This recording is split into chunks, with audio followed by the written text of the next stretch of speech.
Siya. Okay na to. Lagyan natin sitaw. Okay. Idurog na natin yung ano yan. Yung gabi. Bali nga lang yan. Pero maraming beses kong hinugasan yan. Para matanggal yung ano niya. Para matanggal yung kolesterol. 10 ata o 12. Kaya ganyan kaputi ang tubig. Oh. Okay. Diba? So ngayon, siyempre, bigyan na rin natin itong tamarind na masarap ang asin. Ayan, tamarind. Magalit yung may-ari. Bigyan natin ito na.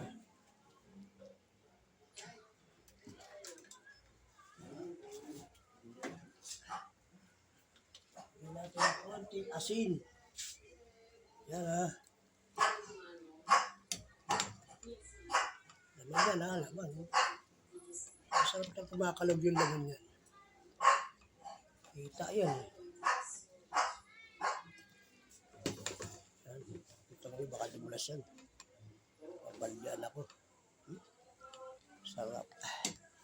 Perfect. Harmony. Lalagyan natin siya ng pinakamasarap na saktong bechin. Bechin markang bayag. Wala na akong bechin pero marami ako sa freezer. O, eksakto na yan. Bechin markang bayag. Napakasarap yan. Tatlo lang kami kakain dyan. Okay. You will do that. You will do this like this and like that. Taste natin. Guys.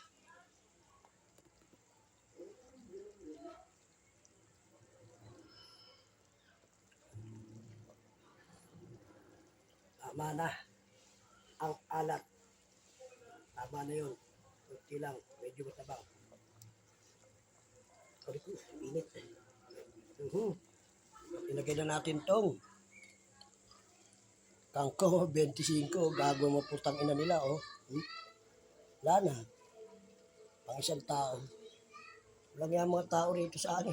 Tindahan dito sa Pandakan. Kaya bukas punta namin sa sa Quiapo. Bili ako ng overload or relay. Papalitan ko yung dahil hindi nag-automatic. Baka masunog yung motor. Maapektuhan. Singilin kami na mga 10,000 dyan. Ako na titira. Okay guys, luto na to ha. Napakasarap nito. Okay. Mahaba na. Alright.